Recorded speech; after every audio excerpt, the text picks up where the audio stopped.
Bienvenidos como cada fin de semana, esto es Charla con la Historia y hoy no podemos nosotros dejar pasar un hecho que nos pone contentos a todos. La albirroja volvió a clasificar, va a participar del que sería su 9º mundial y hay detrás del fútbol muchísimas historias y anécdotas. ¿Y quién mejor para hablar sobre esto que nuestro compañero de Radio 1 de Marzo, la 780, Gianluca Barni, coordinador de deportes de tanto Mega Cadena, Mega TV, como de Radio 1 de Marzo? Gianluca, muchísimas gracias por acompañarnos hoy, este sábado, en Charla con la Historia. Por favor, Julián, a vos, gracias a la producción del programa por esta invitación. En un momento tan lindo, tan importante, cuando estamos en un momento como este, da gusto hablar. Cuando se trata por sobre todo las cosas de historia de nuestra selección paraguaya. Un gusto. Gracias, gracias. Gianluca, ¿quién inventó el fútbol? Es una pregunta clave de entrada. Incluso localmente los guaraníes también hacen como una especie de reivindicación. San Ignacio Iguazú creo que está diciendo que es cuna del fútbol. Sí. En la parte, digamos, reglamentaria, realmente se origina en Inglaterra. ¿Qué podemos nosotros arrancar para de lleno meternos en esto? Darle una respuesta concreta a esa pregunta es muy complicada porque estamos hablando de un tema que ha sido debate por años. Hay varios países que se han como que adjudicado ese derecho de ser los pioneros en el fútbol desde la época de los ingleses. Mencionabas recién eso sobre la reglamentación, porque allí nace la regla de fútbol. Es por eso que quizás para muchos, porque va a ser una pregunta cualquiera, te responde que es Inglaterra la cuna del fútbol. Sin embargo, han aparecido también en su momento los propios aztecas, que ya practicaban una especie de deporte que posteriormente lo llamarían fútbol. Aquí mismo también nosotros con los guaraníes, por eso mencionaste lo de San Ignacio Iguazú, que viene por ahí esa historia. Pero es muy difícil concretar esa respuesta, Julián, de decir, aquí se formó el fútbol, aquí se jugó por primera vez, porque es una pregunta muy amplia. Yo creo que hasta hoy en día no hay registros donde se pueda comprobar donde realmente arrancó la práctica del fútbol. Sí, profesionalizar, ahí sí hay una respuesta clara, Julián, que te puedo decir que es, sin lugar a dudas, Inglaterra, donde nace posteriormente el reglamento y todas esas cuestiones. Ahí se profesionalizó el fútbol. Ahora, decir dónde concretamente arrancó el fútbol, creo que es una pregunta que hasta hoy en día nadie la supo responder con certeza. Pero lo claro y lo concreto es que esa afición por un deporte que implique un esférico está prácticamente en el ADN humano. Está en el ADN humano, ¿sí?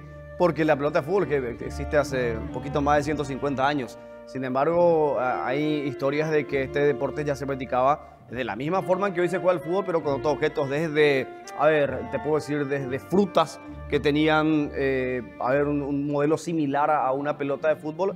Eso sí, como que ya forma parte del nacimiento del ADN del ser humano. Entiendo.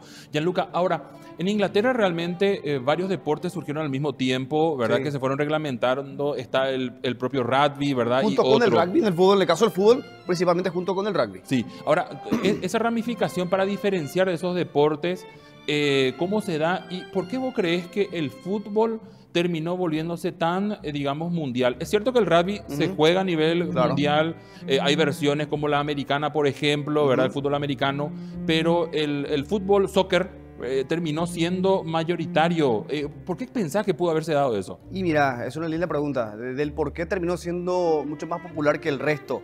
Yo creo que por la pasión mismo, por la forma en que, de hecho, en que se termina generando los resultados del fútbol, que forma una pasión hasta casi inexplicable. Por eso el fútbol te dice la gente, y es inexplicable, ¿por qué tanta gente? ¿Por qué un partido de fútbol te puede meter 60.000 personas a hacer una reunión de una charla fantástica y te mete 10.000? Y es la pasión del fútbol.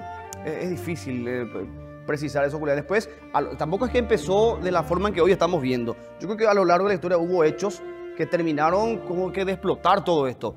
Porque yo te puedo decir que en la época de los Juegos Olímpicos, por ejemplo, en donde Uruguay se consagra bicampeón en el fútbol, en 24 y 28, no era quizás, no tenía ese arrastre que hoy en día tiene. Ahora, a partir del nacimiento de la Copa del Mundo, que para mí sí tiene algo que ver muy importante con el tema de expandir un poco el fútbol, ahí es donde empieza a crecer. Después ya se dan los hechos resaltantes, el maracanazo, la realización de la primera Copa del Mundo, que justamente llegan en esa final dos países muy involucrados, muy vinculados.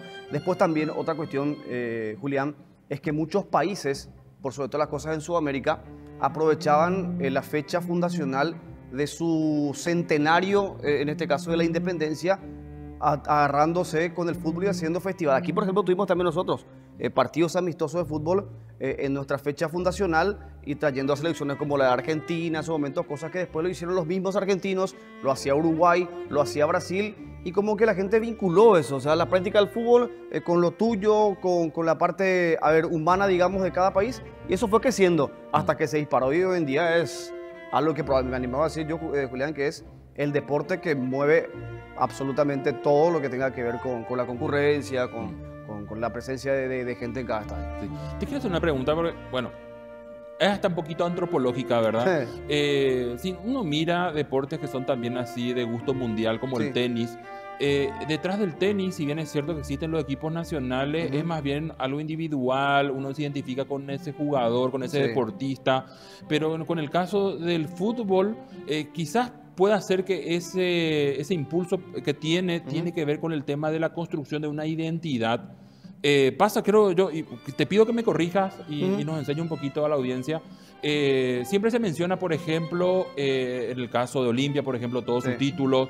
Los jugadores que hoy juegan quizás no tienen esa experiencia de haber ganado, pero se asume, ¿verdad? Psicológicamente, de que parte de ese pasado también influye para lo que viene a ser la esencia del equipo. Eso es así, ¿no? Te sentís parte. Te sentís parte, claro, porque muchos dicen, no, pero ¿cómo es que, ya que citaste Olimpia, para que después no me digan que metí yo, hablaste Olimpia, y pues bueno, pasa con el resto también, te puedo decir, a nivel internacional, pasa con Boca, pasa con River, Flamengo, que dice, pues, ¿cómo va a pesar la camiseta? Está bien, se entiende, son equipos campeones de América, campeones del mundo, pero no son estos jugadores. Y sí, pero uno capaz se pone la camiseta y vos sabés dónde estás jugando hoy en día, sabés qué cancha estás pisando, sabés quiénes vistieron esta camiseta. Pasa con la selección paraguaya mismo, la gente decía, che, pero mira cómo juegan esta selección, cuántas veces fuimos mundialistas. Sí, pero no son los mismos, pero vos sabés que es la camiseta de la selección paraguaya que en su momento supo llegar a una etapa de cuarto de final de la Copa del Mundo. Sí, como que se vincula, se involucra directamente como tal, por más de que a lo largo de la historia, con todos los hechos resaltantes que ha hecho esa institución, no formaba parte, pero ya te sentís propio de ello. Totalmente. Gianluca, el apoyo que estamos viendo es un recorte donde se menciona el primer torneo que hubo a nivel local. Contanos un poco cómo es que llega el fútbol y cómo es que se llega a ese primer, digamos, torneo. Porque la verdad es que, bueno, la práctica fue ya anterior. Sí. ¿Cómo se articula eso? Vos sabés que estoy viendo imágenes que tienen que ver con aquel partido entre Olimpia y Guaraní, que fue el primer partido, podríamos decir, oficial del torneo paraguayo, pero que anteriormente ya hubo prácticas del fútbol, principalmente en la escuela de maestros. Alumnos del primer y segundo curso en aquel entonces, y el gran responsable de ello, porque ese partido de fútbol estuvo a cargo de William Paz, quien es probablemente, o me corrijo, no voy a decir probablemente, es el padre del fútbol paraguayo. Terminó llevando a cabo aquel encuentro, pero sí, lo que vemos es ese partido que se jugó lo que hoy en día es el Parque Caballero, el partido entre Guaraní y Olimpia. Creo que tenemos también algunas imágenes, ¿verdad? Fotografías de... Que fue el primer partido oficial. Sí, que fue el primer partido oficial y en la cual también hay que tener en cuenta, Julián, del por qué Guaraní Olimpia. Y porque precisamente Guaraní es un club que se termina fundando, hasta podríamos decir, por una disidencia. Gente que estaba dentro de Olimpia, que estaban acostumbrados a practicar fútbol constantemente, hasta que un día van a un predio donde Olimpia estaba acostumbrada a jugar fútbol y no se les termina abriendo el portón del lugar, no se les autoriza a ingresar a ese lugar. Entonces molestos los chicos y dicen, bueno, nos vamos nosotros acá, llevamos nuestra pelota de fútbol, vamos a fundar nuestro propio club. Y así nace Guaraní, que son gente que estaba dentro de Olimpia, enojados con la institución, y van y terminan fundando un club y nace Guaraní. Después se juega este partido que estamos viendo en imagen, que son los que estábamos proyectando justamente, que es el partido entre Olimpia y Guaraní. ¿Quién ganó el primer torneo? 1-1. Guaraní ganó Olimpia, ganó Guaraní ese partido. Ganaron los primeros 2 partidos en la historia del fútbol paraguayo, fueron para Guaraní. De hecho, Guaraní es el primer bicampeón. Guaraní gana este partido y es el primer bicampeón. Fue campeón del primer torneo y el segundo, posteriormente, en la historia del fútbol paraguayo. O sea, si vamos a ver los orígenes, por eso es el clásico más añejo entre Guaraní y Olimpia. El primer partido oficial, registro en la historia del fútbol paraguayo, fue con victoria a favor de Guaraní en aquel encuentro ante Olimpia. Y después termina por ende consagrándose campeón de los primeros 2 torneos. En aquel entonces, por ejemplo, Cerro Porteño todavía no participaba. Todavía no se había fundado el equipo de Cerro Porteño. Te consulto, ya que hablaste de torneos, Sí. uno ve a veces las páginas y se encuentra con torneos que quizás desaparecieron, Sí. se crean otros como el caso de la Copa Paraguay. Ujú. ¿Cuáles, digamos, vos dirías que son los más emblemáticos de nuestra historia local y por qué no también regional, verdad? Mira que a nivel local, a nivel de clubes y selecciones, hubo copas, la Copa Chevalier, por ejemplo, que lo jugaban siempre los paraguayos y argentinos. Hoy en día, ya que citaste la Copa Paraguay, anteriormente existía un torneo que era más amplio incluso que la Copa Paraguay, que era la Copa República. Tenía la particularidad la Copa República que incluso los propios clubes capitalinos, cosa que ya no ocurre hoy en día, por ejemplo, te tocaba, recuerdo, o todos recuerdan, yo no vi la época, pero que Cerro jugó ante el Mariscal López de Alberdi. De ahí nace Roberto Cabañas, que va de Cerro, juega un partido ante el Mariscal López de Alberdi y termina apareciendo en la figura de Roberto Cabañas, que lo ven en ese partido ante Cerro Porteño, lo ficha. Tenía esa particularidad, un torneo muy representativo porque los clubes iban al interior. Hoy en día pensar en eso ya es casi imposible. Entiendo, entiendo. Y cuando hablamos de fútbol, hablamos sí o sí de una profesionalización, ¿verdad? Esto comienza amateur. Sí. El saltarín rojo es una de las primeras figuras. Antes de ir al corte, Sí. ¿cuándo nuestro fútbol comienza realmente a profesionalizarse? ¿Cuándo nosotros podemos decir que realmente se da ese salto? Porque hasta el día de hoy ocurre de que muchos chicos juegan al fútbol, se matan por la pelota, pero entre semanas se van y tienen otro trabajito para poder subsistir, ¿verdad? Hasta que logran quizá ascender a clubes importantes. La profesionalización, el poder depender de esto, ¿cuándo arranca en nuestro país? De que una persona pueda sobrevivir del fútbol. Sí. Yo me animaría a decir, Julián, de que la década de los 80 para arriba, 80 para arriba, de que uno pueda ser dependiente del fútbol, que pueda sobrevivir del fútbol. Porque si vamos a ir a épocas pasadas, o a las Arsenio Rico y compañía de esa época, era imposible pensar en que una persona pueda sobrevivir del fútbol. De hecho, se dedicaban la mayoría a otro tipo de cosas. Pero donde se empieza a profesionalizar como una profesión tal, y vos decís, bueno, yo juego al fútbol y me dedico a esto, a partir de la década de los 80 para arriba. Entiendo. Gianluca, te pido que nos aguardes un Por momentito, favor. también en nuestra audiencia. Vamos a una breve pausa. Enseguida continuamos más hablando sobre esta apasionante historia, anécdotas del fútbol paraguayo y mundial.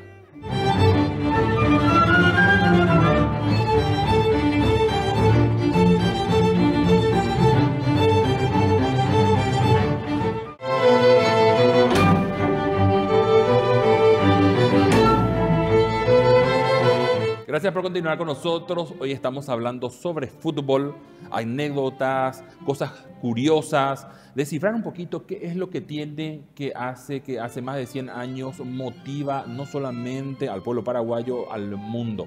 Nos acompaña Gianluca Barni, compañero aquí local de la Mega TV. Gianluca, estábamos hablando antes del corte sobre el tema de la profesionalización, Sí. ¿verdad? Y que en el caso local posiblemente a partir de los 80 vos crees que podríamos comenzar a hablar de eso. La internacionalización del fútbol, yo creo que es un elemento importante en esa profesionalización. El saltarín rojo fue quizás el primero que logró en Paraguay hacer ese salto y poder tener cierta relevancia. Contanos un poquito sobre eso. Fue uno de los primeros, pero no fue el primero porque también anteriormente a él hubo el caso Attila Salustro, por ejemplo, que fue el primer gran ídolo que tuvo el Napoli, que es la misma familia que hoy en día conocemos aquí, que es tan popular en el país, que fue el primer Diego Armando Maradona del Napoli, que de hecho después llega Maradona al Napoli y había dicho de que lo primero que quiero hacer aquí en el país es lo mínimo que hizo Salustro. Después aparece la figura más representativa quizás, que es la de Arsenio Rico, que se vuelve internacional gracias a la Guerra del Chaco, porque él forma parte de esa selección de la Cruz Roja, que en aquel entonces se crea para poder solventar gastos de la época de la guerra, y va y esa selección de la Cruz Roja hace una gira por la Argentina, empieza a jugar amistosos, juega ante Independiente, juega ante River, entre otros Gimnasia, varios clubes, creo que llegó a jugar ante Boca también, y es ahí donde la gente de River primeramente, y después los de Independiente se fijan en él, y terminan llevándoselo a la gente Independiente por una pulseada que hizo con River. Pero sí, no fue el primero, pero fue quizás la figura más representativa, donde podemos decir que se hizo internacional el futbolista paraguayo. Pero hubo casos varios, pero todo arrancó con Arsenio Rico en cuanto a figura representativa, eso sí. Tocaste un tema que me estuviste hablando en la pausa que tiene que ver con la Guerra del Chaco. Sí. Muchos jugadores de esas primeras etapas del Paraguay llegaron a participar de la guerra y tuvieron un gran destaque, ¿verdad? Destaques importantes, no solamente fueron la Guerra del Chaco. En el caso de Erico, en esa faceta, él no fue a combatir, digamos, pero sí otros como Aurelio González, por ejemplo, que jugó, ya que estábamos en esta época de mundiales, el primer mundial de Paraguay, que fue en el año 1930, participó Paraguay de la primera Copa del Mundo que nace en el 30, por invitación, y en esa selección estaban, por ejemplo, caso Aurelio González, que fue un excombatiente de la Guerra del Chaco, y estaba Romildo Echeverri, que probablemente es la figura más emblemática en esa faceta, porque Romildo Echeverri fue el encargado de derribar la avioneta del coronel Pavón, que era uno de los pilotos más importantes que tenía Bolivia en aquel entonces, junto con Carmelo Peralta. Pilotaba la nave Carmelo Peralta, y quien termina tumbando esa avioneta fue Romildo Echeverri, que jugó la Copa del Mundo del 30. Y, por sobre todas las cosas, el autor del primer gol en la historia de Paraguay en la Copa del Mundo, que fue Luis Vargas Peña, que hizo un gol en el segundo partido que juega Paraguay, porque el primero perdimos 3-0 ante Estados Unidos, juega el segundo que fue ante Bélgica, y ahí sí convierte en ese empate 1-1. Y Luis Vargas Peña, autor del primer gol en la Copa del Mundo, fue segundo teniente en un momento dado de la Guerra del Chaco. Después, incluso como abogado, terminó cumpliendo otras facetas posguerra. Pero sí, esa pregunta tiene esa respuesta, que es real, que hay varios jugadores quienes formaron parte del Mundial del 30, quienes posteriormente, un poquito después, terminaron siendo excombatientes de la Guerra del Chaco. Interesante. Estamos viendo afiches de los distintos mundiales. Categóricamente el Mundial del Fútbol, como vos señalaste en el primer bloque, es lo que también habrá ayudado a impulsar el fútbol.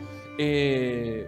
¿Cómo comienza esto de hacer mundiales, verdad? Y la participación, este sería el 9º mundial al cual irá Paraguay. Sí. ¿Cómo es que realmente se dio? Porque si uno mira los otros 8 mundiales, hay brechas de tiempo muy grandes entre cada mundial en el cual Paraguay participó. ¿Por qué se dieron eso? ¿Eran reglas diferentes? ¿Cómo fue todo eso? Bueno, lo que hay que mencionar es que, por ejemplo, las primeras 2 participaciones de Paraguay en la Copa del Mundo fueron por invitaciones, que fue el 30, que por iniciativa de los argentinos, uruguayos en aquel entonces, impulsados por los Juegos Olímpicos, que ya tenía su torneo de fútbol internacional, en la cual Uruguay se había consagrado, decíamos, rato más temprano campeón en 2 oportunidades, y ahí nace. Pero creo que más bien por el lado sudamericano, por eso es que de aquí a un par de años se llevará a cabo la Copa del Mundo del 2030, en homenaje al nacimiento del Mundial, que para mí tiene mucho que ver con los sudamericanos. De hecho, hubo europeos que se negaron a venir a esa Copa del Mundo, que no querían venir por una cuestión de distancia, por un boicot, digamos, también porque ellos querían ser parte, organizar esa Copa del Mundo, que se le terminó dando a Sudamérica. Y lo de Paraguay específicamente, ¿por qué hay tantas brechas? Vos decís, ¿por qué participamos acá y pasaron tanto tiempo? Y a partir de la creación de las clasificaciones, donde todo se complica. Paraguay juega el Mundial 2030, de 1930 por invitación de Uruguay y Argentina. Después jugamos el segundo Mundial, no participamos en el 34, tampoco participamos del 38, tiene una explicación, fueron europeos, los organizadores, Italia, Francia. Después vuelve el Mundial a Sudamérica, ahí hay una pausa entre el 38 al 50 por la cuestión de la guerra y compañía, que no se llevó a cabo el Mundial. Entonces vuelve el Mundial a Sudamérica en el 50 y ahí recibimos otra invitación, que fue por otra selección sudamericana, que es Brasil, donde aparece el Maracanazo, Uruguay campeón. Y donde se empieza a, entre comillas, complicar la situación es para Suecia 54, porque ahí nace el hecho de tener que clasificarte para ir a la Copa del Mundo. Paraguay ya no clasifica al Mundial del 54 y donde se da el hecho histórico, la primera clasificación de la selección paraguaya a un Mundial, que fue para Suecia 58, donde se repartían por grupos. Te tocaban 2 selecciones, a Paraguay le había tocado Colombia y le tocó Uruguay, que venía de ser campeón 7 años atrás de Brasil con la base de esa selección. Paraguay le gana los 2 partidos a Colombia, le gana aquí, le gana en Colombia, y le gana a Uruguay en el Defensores del Chaco 5-0, con la base de Uruguay campeona del 50, con gran participación de Florencio Amarilla, paraguayo, que después terminó siendo actor de Hollywood. Y eso es una cuestión de tiempo, lo vamos a contar más adelante. Y ahí se produce el hecho histórico para Paraguay. Clasifica para el Mundial del 58, y ahí sí ya empieza la larga pausa de recién volver al 86, después al 98, porque ya no aparecían las invitaciones, se redujo la cantidad de participantes y tenías que clasificarte para poder ir a una Copa del Mundo. Entiendo.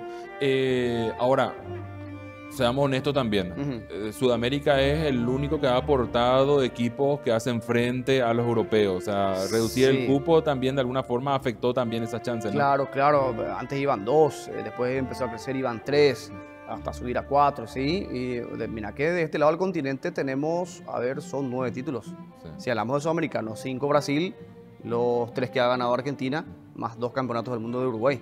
Son 9, y habiendo solamente 10 selecciones que participan habitualmente, los cuales hasta ahora han ido solamente 9.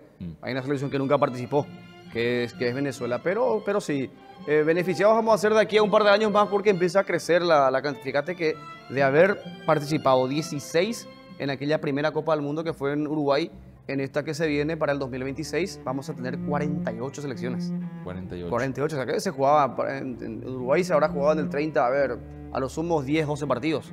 Ahora se van a jugar 104 partidos en la próxima edición, que es la que se viene. Hasta el Mundial anterior eran 7 partidos para ser campeón. Eran 7 partidos. ¿Va a seguir siendo 7 o se altera? No, sumale uno más. 8. Claro, porque ahora tenés los 3 partidos de fase de grupos, anteriormente era así, después tenías octavos, cuartos, semi, final, son 7 partidos. Ahora hay que agregarle una instancia más que es 16avos, anterior a los octavos, porque de ser 8 grupos, ahora pasarán a ser 12 grupos.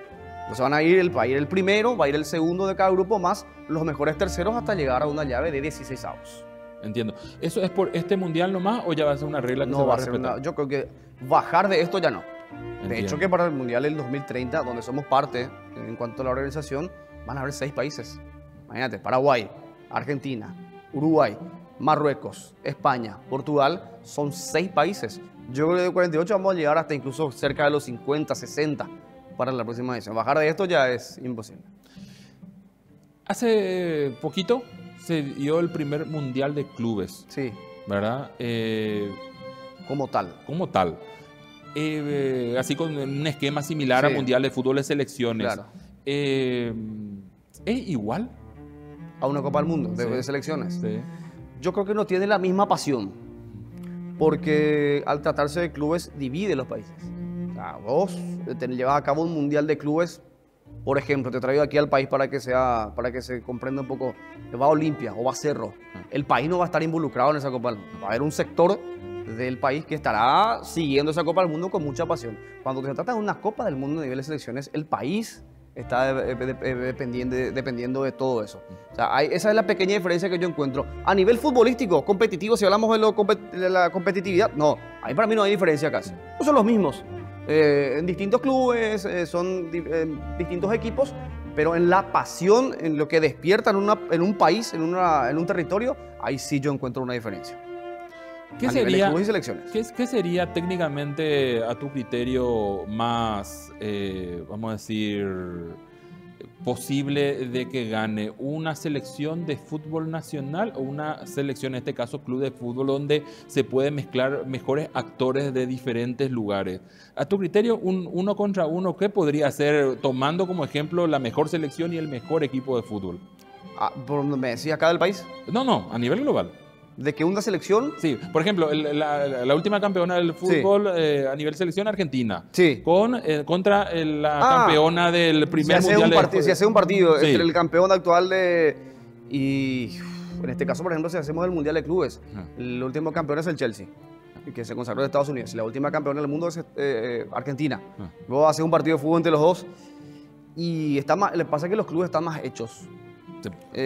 Entrenan todos los días. Tienen a sus futbolistas permanentemente con ellos. Selección te toca practicar cada cuánto, 2 meses, cada 3 meses, salvo que vamos a Argentina que tiene ya una base, pero yo veo cierta ventaja a favor de los clubes siempre por el hecho del día a día, de que los tiene constantemente la experiencia acumulada. Elegido, claro, el recorrido. No podemos terminar el programa sin hablar vos hablaste del clásico más añejo y está el otro clásico, ¿verdad? Cerro Olimpia. Sí. ¿Esa rivalidad de dónde surge? Yo creo que pasa mucho con el tema de los títulos, porque la rivalidad que nació entre Olimpia y Guaraní fue precisamente de ese primer encuentro. Después incluso aparece Libertad, pues Cerro nace en 1912. Y en el 1912, previo a eso, ya hubo grandes partidos. Olimpia ha definido títulos con Libertad, el nacimiento del Defensor del Chaco después, con Guaraní también. pero yo creo que en la popularidad que terminó arrastrando Cerro Porteño con el correr de los años, con los títulos. Porque empezó a ganar títulos consecutivos, nace el tema del Ciclón y compañía, porque le gana un título muy recordado que es a Nacional, que se termina definiendo en más de un día. Bueno, fue creciendo como que una bola de nieve. Ya había un club que era Olimpia, que se empezaba a afianzar en ese sentido. Pues yo creo que va a interesar con el tema de los títulos. No hay una aplicación como para decir, mira, nace por una cuestión de esto. Porque había clubes. Cerro no fue el primer club que nació en el fútbol paraguayo, por ejemplo. No participó de las primeras ediciones del torneo de fútbol paraguayo. Tuvo que participar de un mini torneo para subir a primera división y jugar el campeonato de la Liga Paraguaya. Pero se acrecentó después, ya con la década del 60, 70, donde ya aparece la Copa Libertadores, los Juegos Olimpia. Cerro Porteño ya empieza a sacarle cierta ventaja a Olimpia en cuanto a títulos, los alcanza. Siempre fue un mano a mano constante entre los dos. Y mediado eso ya empezó a crecer esa rivalidad. Yo creo que tiene que ver con el tema de los títulos. Perfecto, perfecto. Hicimos un salto de diferentes cositas, diferentes épocas. Un ping-pong de absolutamente todo. Nos fuimos hacia atrás, hacia adelante, una y otra vez. El fútbol es muy apasionante, es un tema demasiado largo. Bueno, lastimosamente el tiempo es corto, pero nos gustaría, ¿verdad?, en algún otro momento volver a invitarte para hablar de más detalles, porque la verdad es que el fútbol local también tiene muchas peculiaridades que yo creo que se pierden cuando en el trajinar del día a día no miramos hacia el pasado, y ese es un objetivo de este programa. Gianluca, muchísimas gracias por estar con nosotros. No, por favor, un gustazo. Gracias también a usted que como cada fin de semana encuentra ese espacio para hablar sobre historia, ver qué ocurrió, analizar un poquito y bueno, seguir también lo que viene a hacer, en este caso, el fútbol que nos apasiona a todos. Acuérdese que Mega TV tiene una grilla, una programación bastante interesante. No le cambie de canal y de nuestra parte nos vemos dentro de 7 días. Hasta la próxima.